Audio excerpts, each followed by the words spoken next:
Welcome to Spiritual Psychology. My name is Renee Lavallee Mckenna. I'm a therapist and shamanic healer, and I'm here today with Arcturus, who is an astral projection teacher and channeler, helping people to have spiritual experiences. And welcome, Arcturus. So great to have you here. Thank you for having me. And so tell me about astral projection. What is it? Astral projection is the ability to consciously live your physical body, to have an out-of-body experience. There is this misconception that you do so by detaching your soul from your physical body. And like I said, that's a misconception. What happens is that just as we have a physical body, we also have different bodies of existence. And one of those bodies is the astral body. And it's a body that we created before coming to this earth, before having this three-dimensional experience.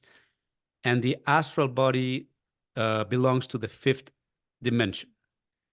And so just as this physical body belongs to the physical dimension, to the third dimension, the astral body belongs to the fifth dimension.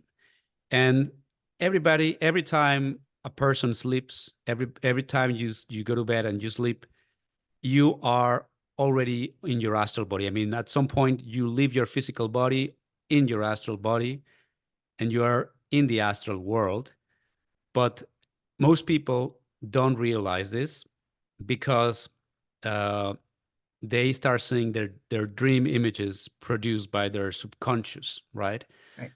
So the ability to astral project means two things. You could either have a direct transition to the astral world, or you can have a lucid dream, right? When you have a direct transition, you train yourself through different techniques so that you can be conscious in the moment that the astral body detaches from the physical body. And actually, you help to induce it so you can be aware of that moment. And so that's the most common form of astral travel, so that you know that you are consciously living your body, you know the exact moment, and you're aware of the whole process. And like I said, the other way to achieve this is through lucid dreaming. And when you lucid dream, your astral body is already out of your physical body, has already left your physical body, but you find yourself dreaming. And also through the use of techniques, you suddenly realize that you are dreaming. And then you know you're in the dream world. And so that's how we call it lucid dreaming, because you know you're in the dream world. And once you are in the dream world, you can either control your dream, or you can focus, you can concentrate, and you can make your dream disappear so you can see the astral world in its pure essence. And so that's what astral projection is. What's the difference between the dream plane or world and the astral plane or world? That they both happen in the fifth dimension. But the dream world is a dream that is largely influenced by your mind, by your, well, no, not by your mind, by your subconscious mind, because the astral world can also be influenced by your mind. But there's a difference between your conscious mind and your subconscious mind. So um, when you are following your dreams with your subconscious mind, um, you're not very aware of what you're doing. And so you could be re-experiencing many things that you've seen during the day, or you could be experiencing fears that are being expressed in a symbolic way. So a lot of things that happen in the dreams are symbolic, and so that also needs like an interpretation, right? And so yeah, that's the difference between lucid dreaming and dreaming, that when you become lucid, you can control a lot of things, right? And when you are just dreaming, you're pretty much working automatically following your dreams, what they make you believe, and you don't have a lot of control. So when you're regular dreaming, you're just mostly generating from your unconscious and or subconscious. And when you're lucid dreaming, there's some connection with your conscious mind. Would you say that? So that the conscious mind is engaged and the unconscious at the same time? Is that the right way to look at it? Yes, like you can be working with the subconscious and also with the conscious mind, but you basically, when you're conscious, you decide where you want to go on this ride, right? Mm-hmm. And so what are how do you teach people, or what do you teach people in lucid dreaming or in astral projection? Yes, what happened is that what got me into spirituality was the ability to astral travel, because I began experiencing sleep paralysis when I was a teenager. Mm. And when I started Tell people looking, what sleep paralysis is if they don't know. yeah, sleep paralysis, yeah, sorry, a lot of people have experienced it. And it happens when you go to bed and you start sleeping, and you wake up in the middle of the night, and maybe you see your room, but you can't move. And so for some people, the experience might feel terrifying, Mhm. or you may feel that you have like a lot of weight on top of you. Some people may hear noises that could be scary, and all of that has to do with the phenomena of the sleep paralysis, right? And I don't know if you have experienced that, like waking up in the middle of the night and not being able to move your physical body. Only when I was a very young child in extreme anxiety and aware of negative energy in the space. Yeah, it was quite terrifying as a kid that I was like tapping into lower vibrations Hmm. and and became terrified and unable to move or scream. Yeah. Yeah. And then Yes. I started to use drugs and alcohol not long after that. Uh-huh. Yeah, yeah, and it stopped, to tell you the truth. So yeah, Uh-huh. Yeah. So it's interesting that it stopped, and there might be many reasons for that. Um, so a mostly lot. it was drugs and alcohol. Uh-huh. I was Uh-huh. like, we ain't doing that anymore. I'll medicate this down. Thank you very much. So anyway, that was Yeah. yeah. Yeah. So I believe a lot of people experience what you did, and it can be scary if you don't know what's happening, right? And so maybe it stopped because the drugs and alcohol, maybe they lower your vibration, and maybe you had a higher vibration when you started experiencing the sleep paralysis. But then you got scared, and that's the problem, that we are not, you know we don't learn these things in school. you No. know we don't learn these things that should be a natural process of exploring reality, Mhm, because this is what astral projection is about. We live in this world, in this reality, and spirituality has taught us that you know everything is an illusion, right? Like if the mind creates an illusion. And so we live in a world where a lot of us can be very unhappy because we can't control our situations. We have to be, you know, fighting every day to make ends meet.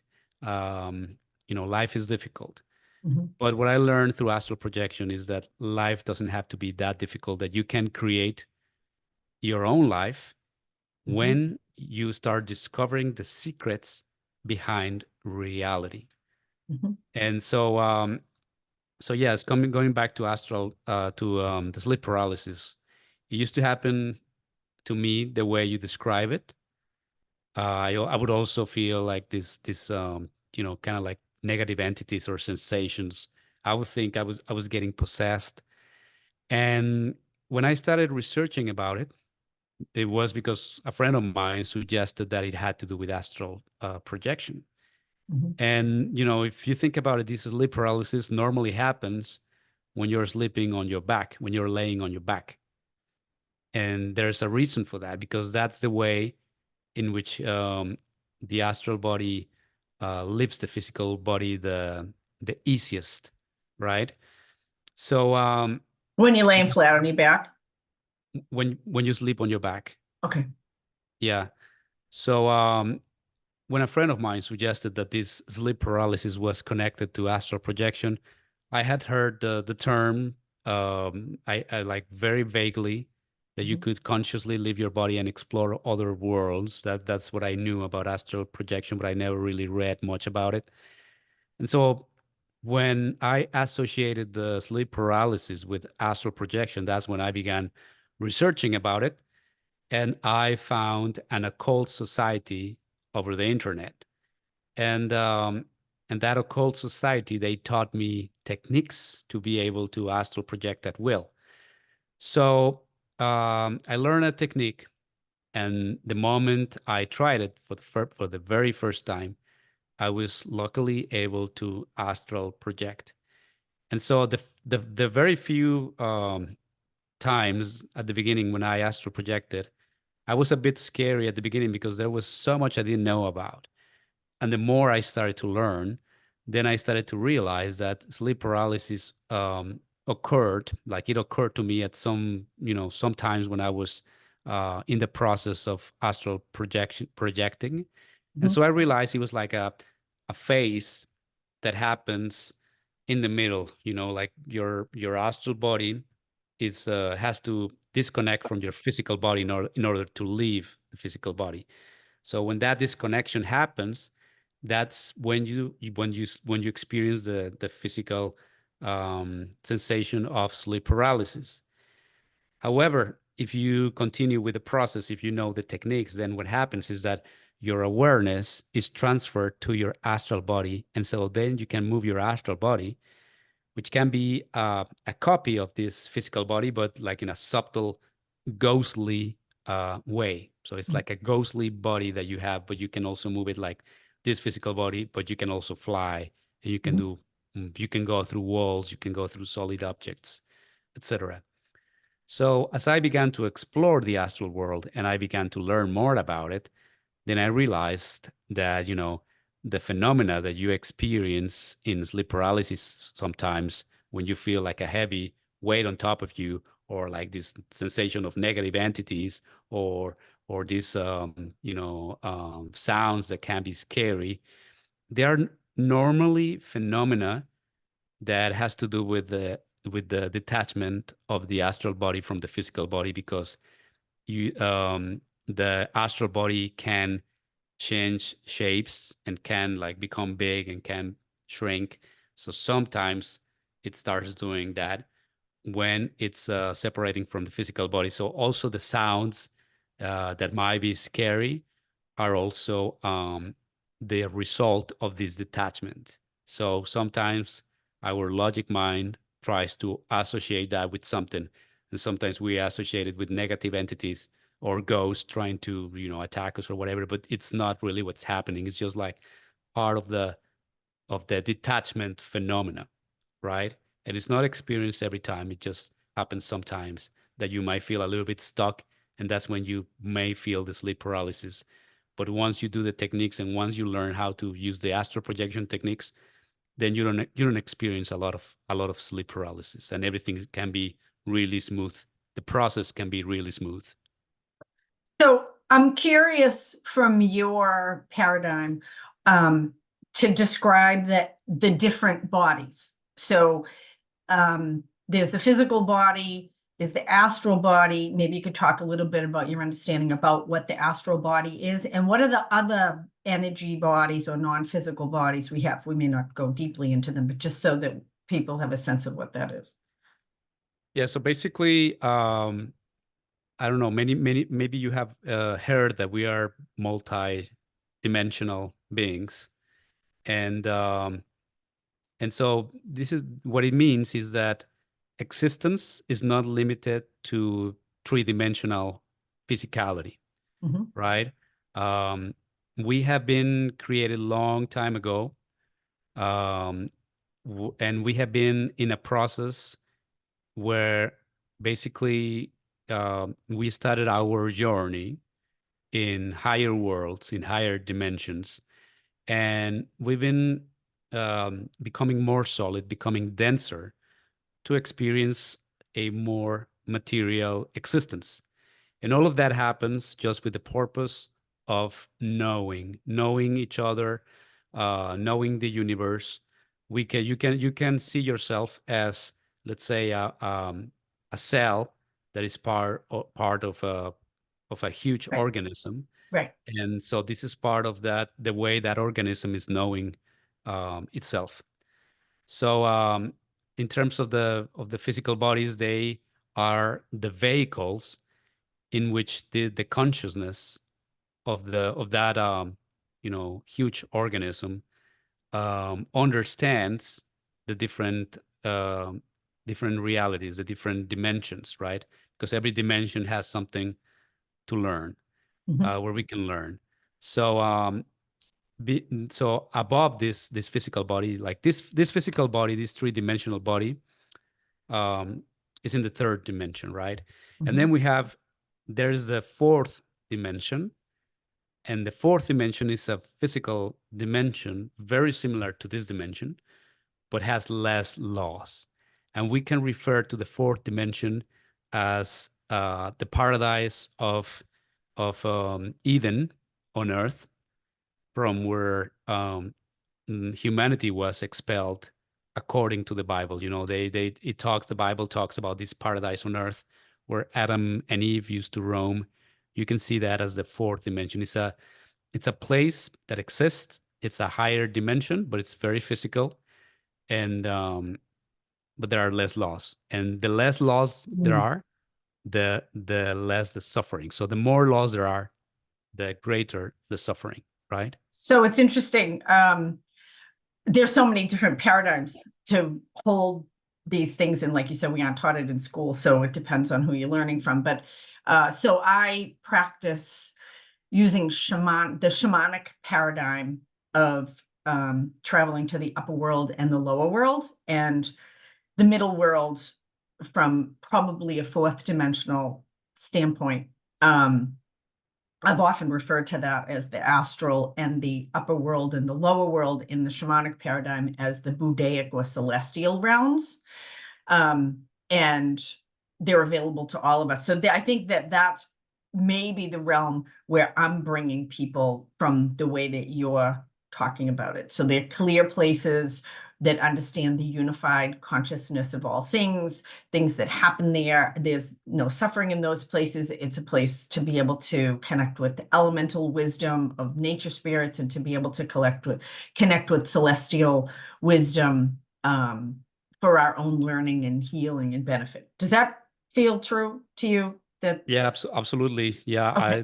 that's the truth. Like after like I said, the physical world, we have the etheric body, then the astral body, then there's the causal body, and then you have the Buddhic body, as you mentioned, um, and the atmic body.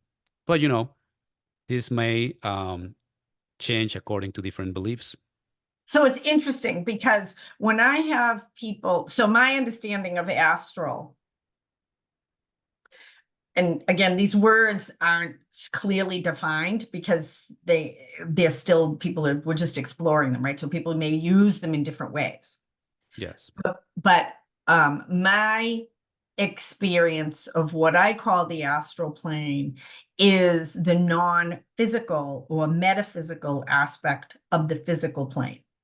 That and it is a place of very much like ordinary reality, or I live in New York, right? So you can be in New York down the street and there's nice people, but not everybody's nice, right? It's a contested space where there's still selfishness and suffering and a lot of misunderstandings of this interconnectedness of all things. And the astral is the non-physical aspect of that plane in the way that I've understood it. And that's where most of our suffering lies. Again, I don't want to mix metaphors too much, but this is an interesting conversation for me. When I bring people to connect with higher consciousness, which is really, really important for all of us to feel this sense of being a cell in a great body, that we aren't separate from Eden, that's actually an illusion, that just like cells in a body, the universe cares for us. And to be able to make those connections with guides and teachers or ancestors or angels or nature spirits, or however people experience divinity or higher consciousness. Often people, when they're doing journeys or inner journeys, as I do it, they will travel. And this is the shamanic paradigm too. You're traveling out of ordinary reality, maybe through a tunnel or a stairway, or you're flying up. And then there's some kind of a transition where you come into another place. So I've always felt like that transition out, and people they aren't in their physical body, so they can do things they wouldn't normally do, like fly and, go through the earth or water without having to breathe. I've looked at that as the astral plane. Yes.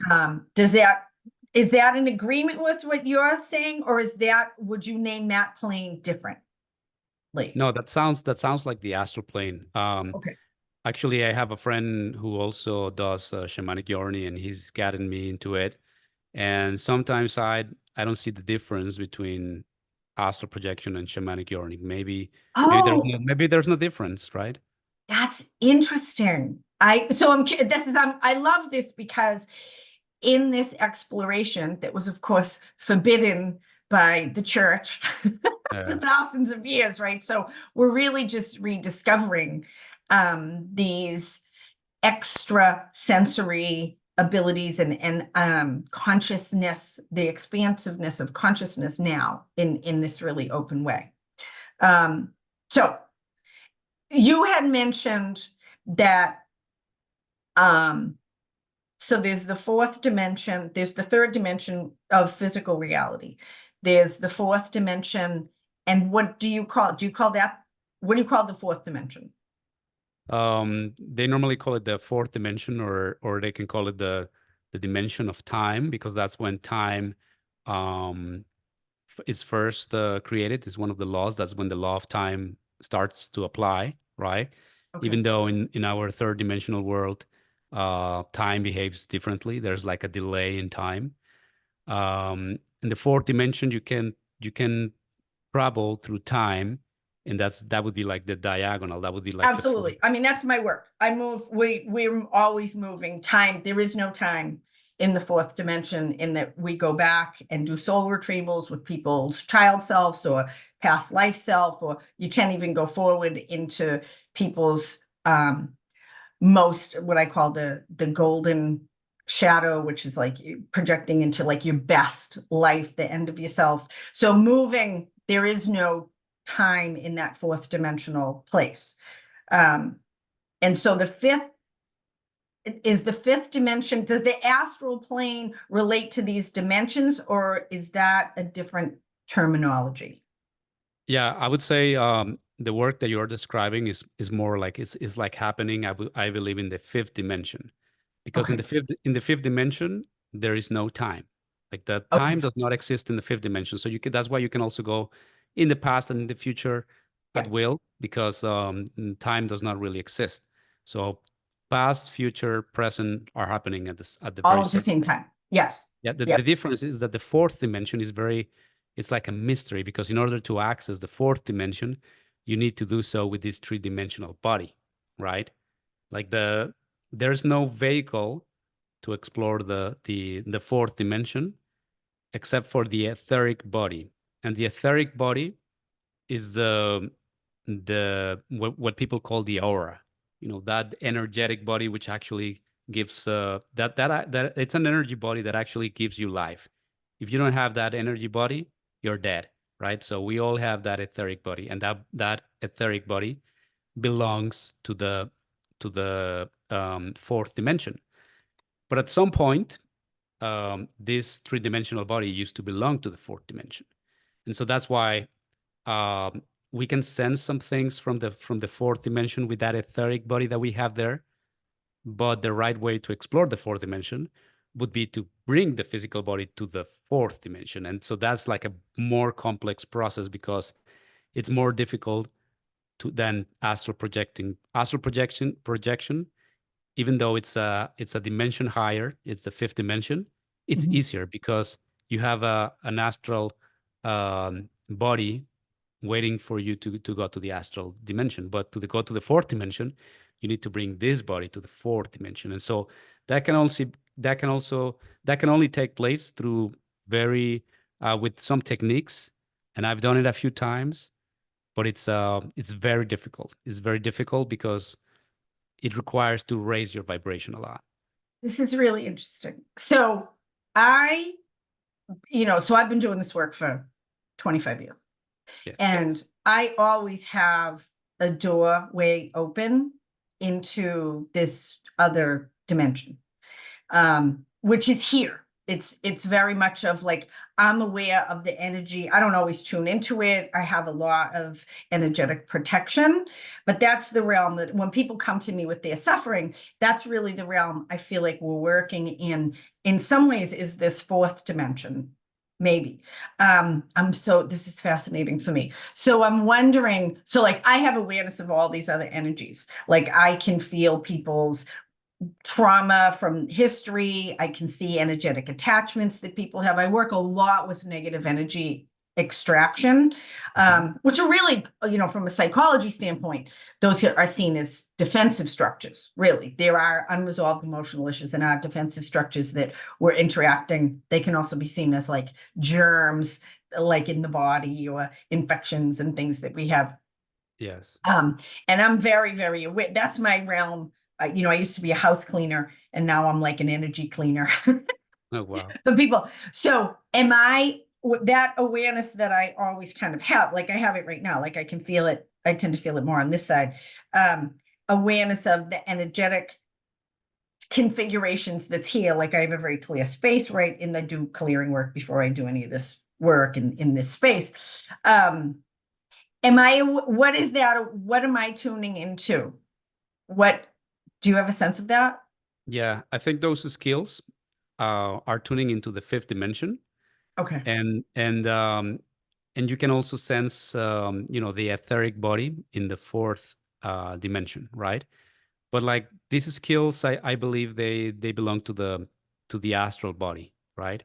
Okay. And so what happens is that humanity, long time ago, before written history, we had the power of clairvoyance and clairaudience and telepathy and seeing auras and sensing energy.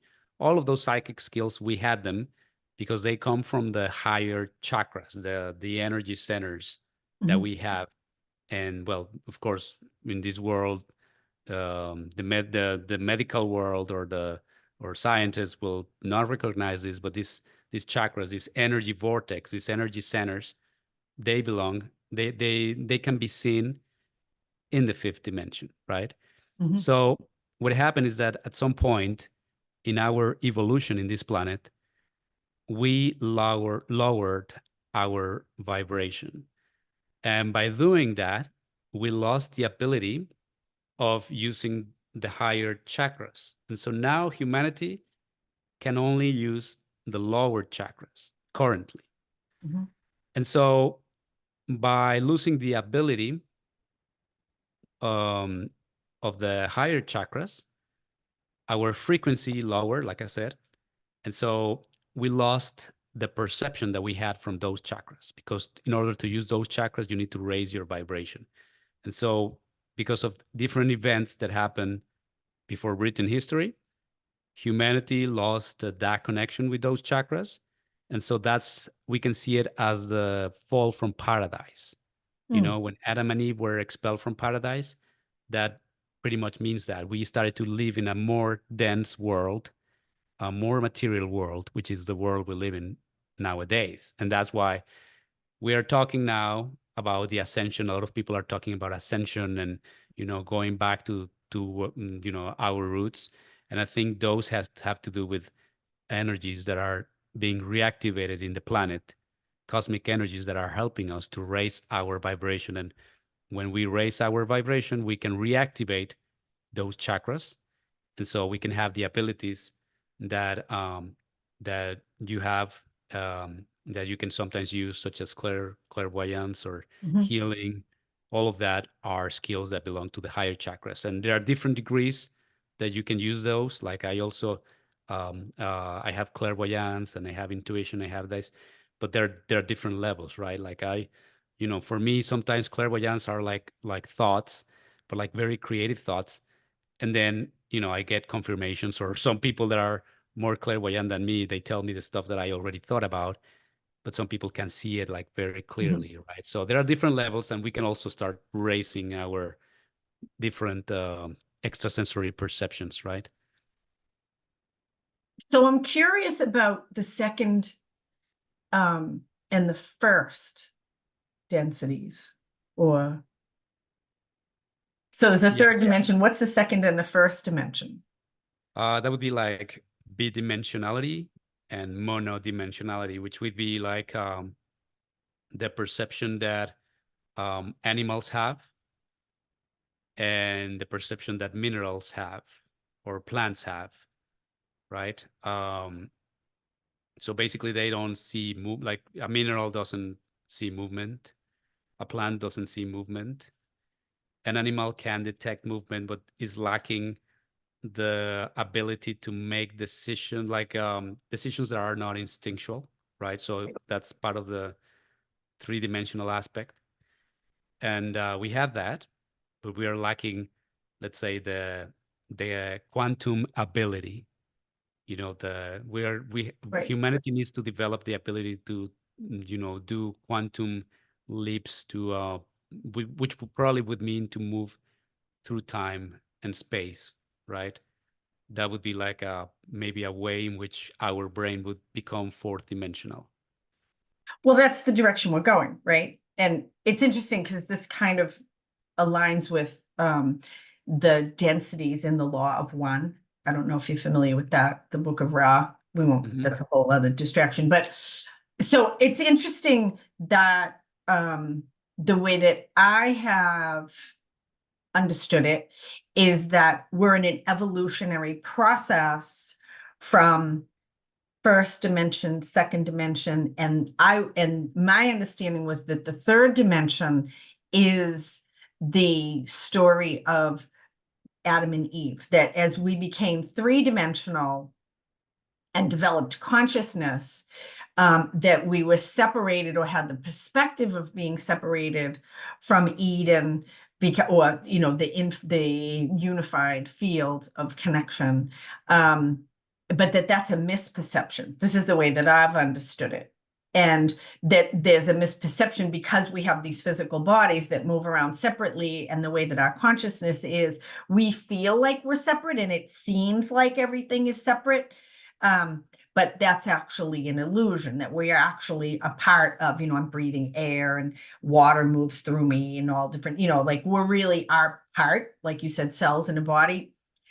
So my understanding is that we're evolving into higher consciousness, again, this being able to move into dimensionally, having spiritual and transpersonal experiences, all of the expansions in psychology and awareness of these different aspects of ourself, developing and expanding in complexity. So I've looked at it as an evolutionary process into higher resonance and higher consciousness. And what I'm hearing you say, which is really interesting, is that there's been a devolution from a place that was there was a more connection with higher consciousness, and there's been a devolution into third dimensionality. Is that correct? Yeah, that's what I believe. But it can be seen as, different ways. Like we could see it as something that is meant to happen. Because I believe that we made a pact before coming to the three-dimensional world, right? So this three-dimensionality that we are experiencing could be part of evolution as well, because in order to it's like that biblical passage um, of the prodigious son, Yep, the like prodigal the son. Yep, yeah, who prodigal returns son. home. Yeah. Yeah. Like basically the good son is the son that was always like good, and there was no issue with that. But then the father celebrates the son that actually left the household, and I don't know, he began to party, and he began into like living the That was like me. yeah. And so the great the party was, I mean, the celebration of that son coming back home was greater for the father, because that son, the prodigal son, now had the knowledge of good and evil, Right. whereas the good son only has the knowledge of good. So he can't compare both. He can, so who's wiser, the one who's got like two knowledges, the good and evil, or Mhm. the one that has like just the knowledge of good? So maybe that's also part of why we came to the three-dimensional world. That's a way to see it. But from a history point of view, according to channeling sessions that I've had, and also what I've been taught in my occult school, is that mankind was not meant to arrive to three-dimensionality. I mean, probably it was, but in a way, maybe it wasn't. Like, not everybody, not every um, race, not every humanity in different planets gets to the third dimension. Maybe they just evolve in the fourth dimension and everything is just happier. And I'm looking at the Kabbalistic tree of life right now, and Mhm. that's where you see different spheres, and these different spheres represent dimensions, right? And so Do you that have a picture of that we could screen share? yes, hold on, And yeah. Let me I'm gonna, I can share the screen. Can I share the yep. screen? Is that Yeah. Yeah. Why don't I just allowed you to screen share? yes?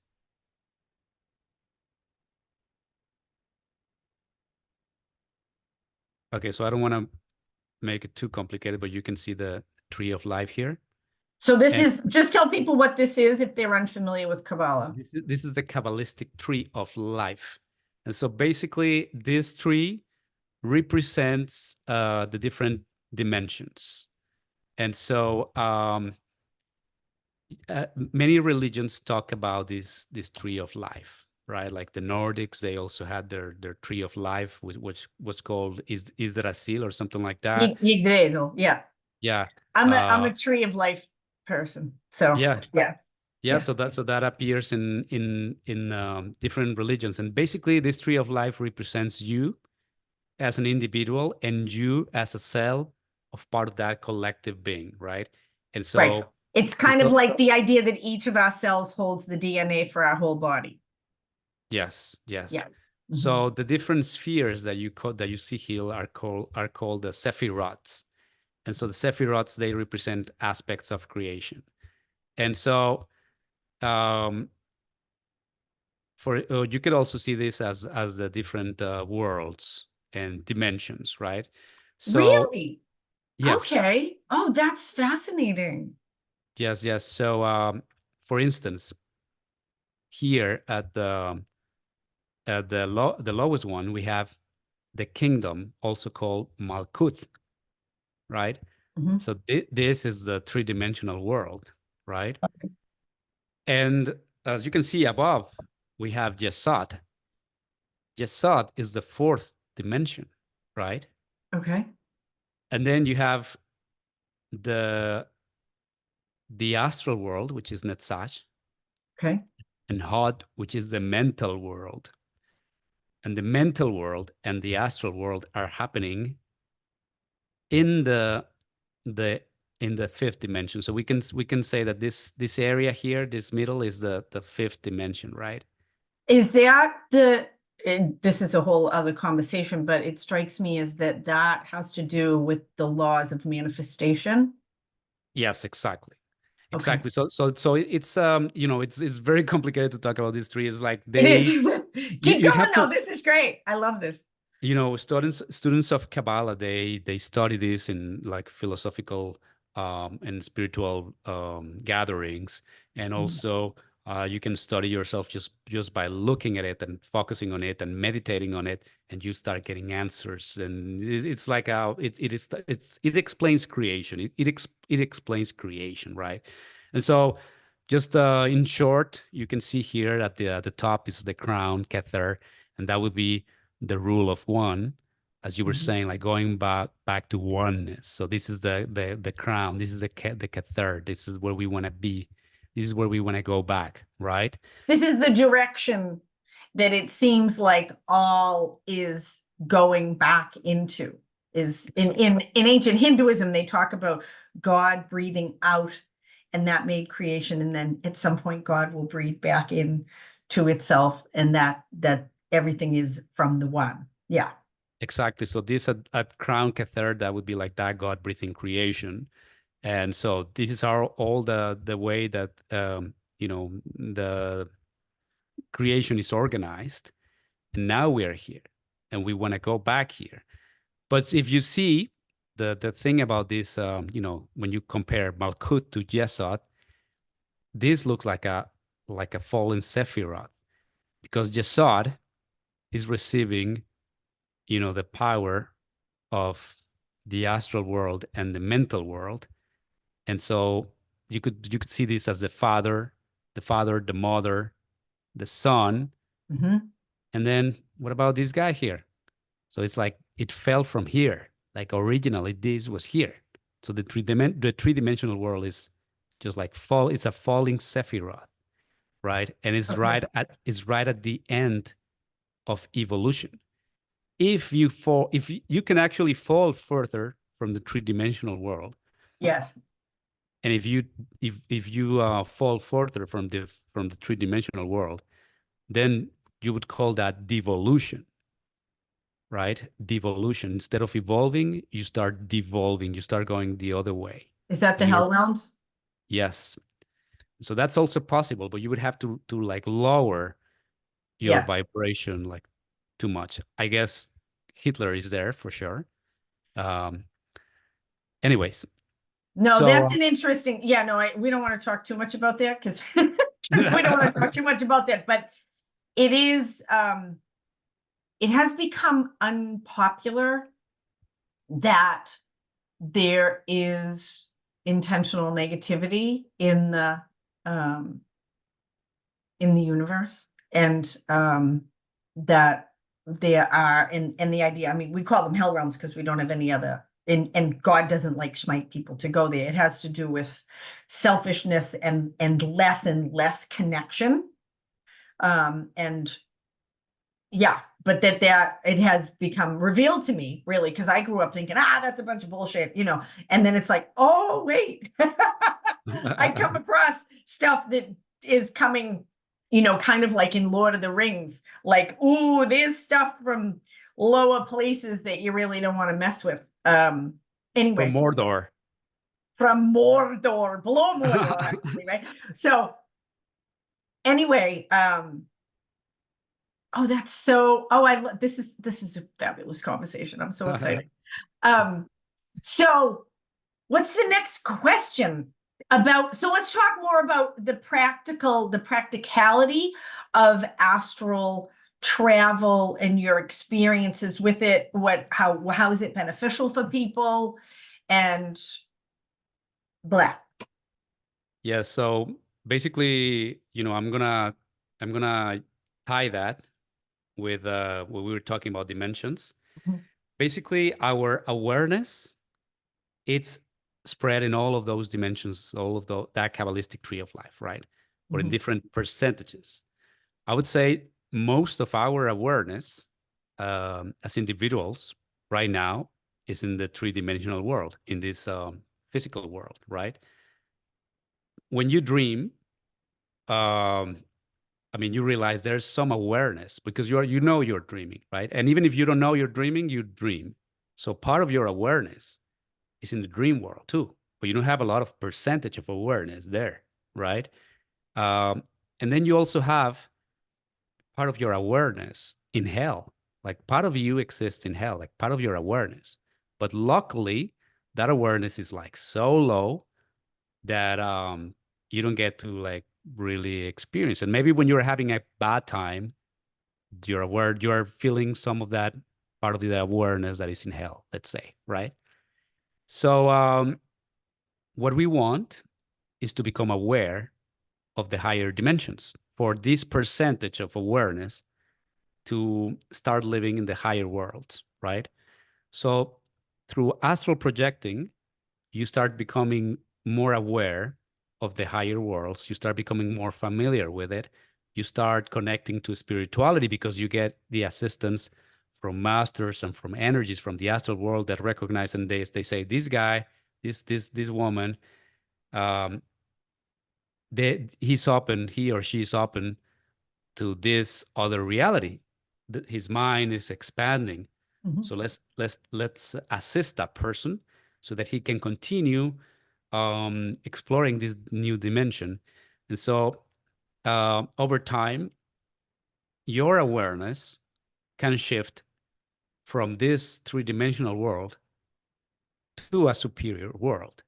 And so maybe that's the way the ascension is going to happen, that one day you will be living in a, in the fifth dimension. It will be like a paradise. And then maybe you will sleep in the fifth dimension, and maybe you will have a nightmare, and you will say, well, I had the nightmare that I was on planet Earth and I had to go to work. And and so this world will become like the nightmare when you start living in a superior world, let's say, when you're shifting your awareness to that higher dimension. So that could be one of the benefits of astral projecting, that you are teaching yourself that there is a higher reality. And not only that, like, you can get so many things from the astral world. You can, for instance, visit the Akashic Records, which is a library that has um, the memories of every event, every action that has ever happened in this world. And you could read about your past lives.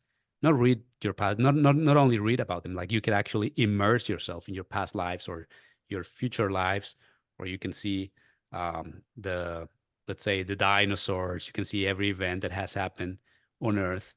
You could get knowledge from the mental world to bring to this physicality any idea, any invention.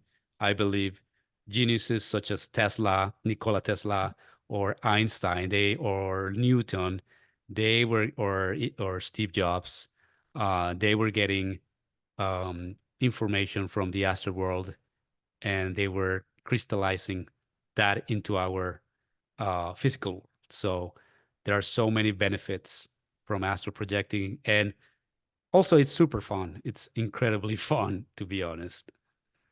So the way that I work in spiritual psychology is, and I'm working with people suffering, which you could see as they're lower vibrations, whether they're lower vibrations in the physical realm here or certainly in the hell realms. I mean, I've worked a lot with addiction, and you have war and torture and suicidality, and like those are on the edge of hell realms, those energies. And so the way that I have come to understand it is that what we get to do here is to be able to experience these lower vibrations and actually help them to resonate up. That I feel like that's actually the opportunity on this plane of existence, is that we actually can work with lower vibrations to help to bring them into higher vibrations, which is what certainly has happened for me as a recovering drug addict and alcoholic and ex-crazy person. Like, there's been this tremendous shift from self-destruction and actually homicidal. Yeah, I was very, angry and reactive person. I thought, like, war, life was war, and I was going to take as many people down. This was a long time ago. And then as my own resonance has risen, and I've had these spiritual experiences and this expanded consciousness, that like what they call shadow work is really like you said, we all have those hell realms within us, right? We all have shadow or lower vibrations of selfishness and fear and dishonesty and ideas of separation. And so those are the lower vibrations that we get to the opportunity to transform. Now, we might not, we might have but I think what's happening though, evolutionarily, is that everything is moving up that tree of life back to return to the one. Ultimately, even the lowest vibrations are going to resonate up or dissolve completely. And I feel like, at least for myself, that's my work here, is to help to evolve us up that spectrum. And I'm curious, we didn't go through all of the Sephirot, but in the Law of One, in the Book of Ra, they talk about densities, which are very similar to these dimensions. And they talk about the next dimensions as where we have collective consciousness, that we move out of, I think of it like cells, like you have individual cells, that were maybe, amoeba in water or whatever they were, and then they began to group together and to organize themselves. And so, I mean, certainly it happens in our body. We have cells that organize themselves into like a heart, and I have cells that organized into a muscle, and they organize into a bone. And when when we were a zygote, it was just a bunch of cells, right? They organize.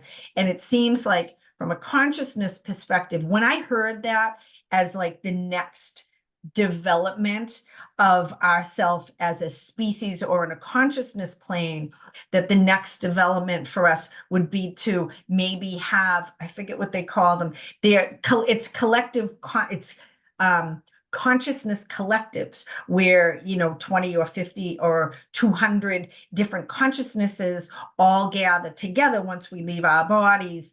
It's a non-physical experience, and everyone has their individual consciousness, but they also have the advantage of the collective consciousness, kind of like the sum is greater than its parts. And when I heard that in the Book of Ra, it totally took away any fear I have of AI, any fear of what's happening in technology. It just made so much sense. Like, that's what we're doing. I can talk to you in Mexico right now. I can talk to clients in Russia.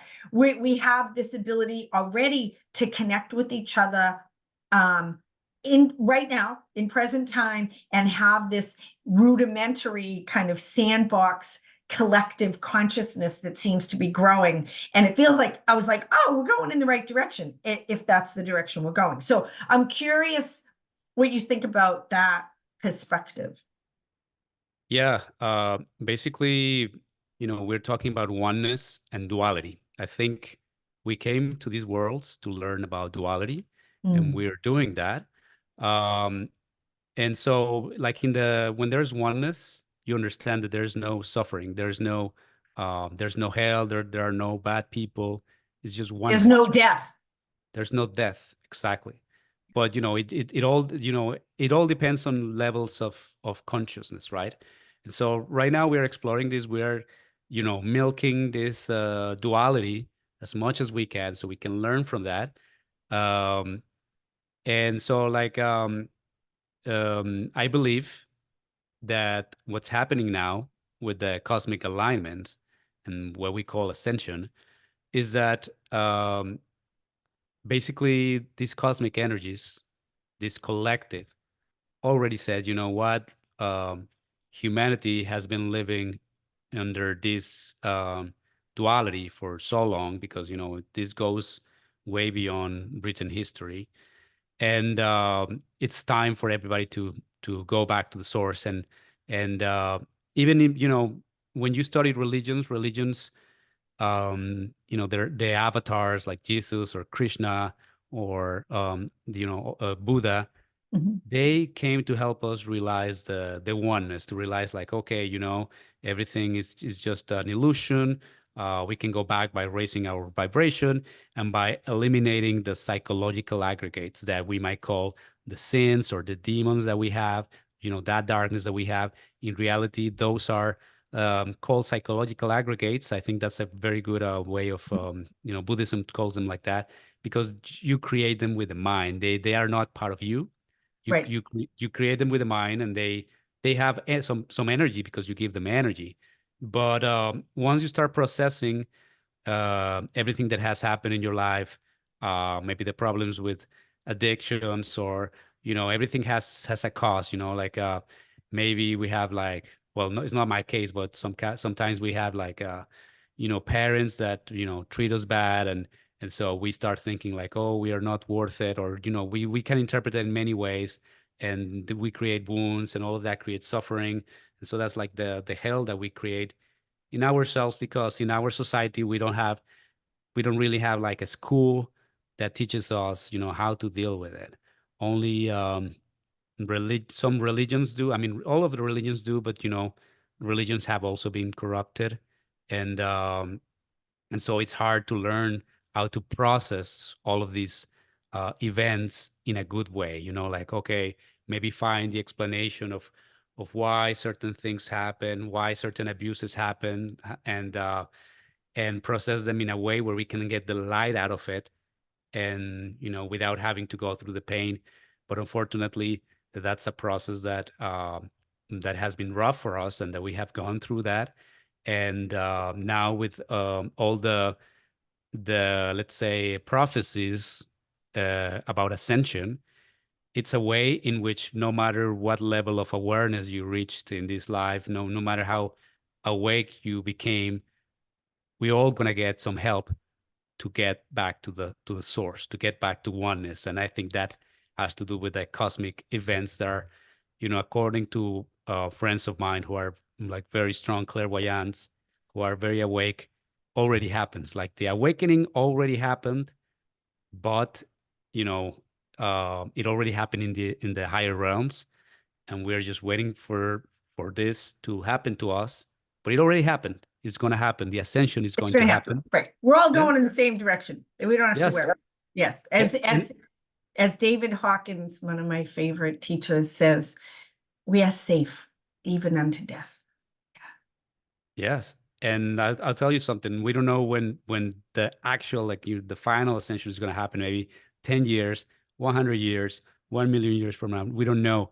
However, what I do know, and that I have felt, and that a lot of people that are awakening have felt, is that the vibration of the planet is definitely rising. Some people call this the Schumann resonance, and sometimes they, like over the last years, they have seen like peaks on the Schumann resonance. And I've seen like time is getting accelerated. The law of attraction is becoming stronger in a good way. Like I've, with my, the events that I've been doing lately with my retreat, my spiritual retreat, which was my first retreat that I co-hosted with my partner. Um, these kind of events are like things that I dreamt of some years ago, and I began to like lose faith, and suddenly at the end of last year I started like seeing this rise in the vibration again, and then everything is happening, abundance is happening, love is happening. And I believe that maybe I don't know how long it's going to take for the actual ascension to happen, but what I can guarantee is that every year that goes by will be better. Like we will be better if you connect to the energies of spirituality.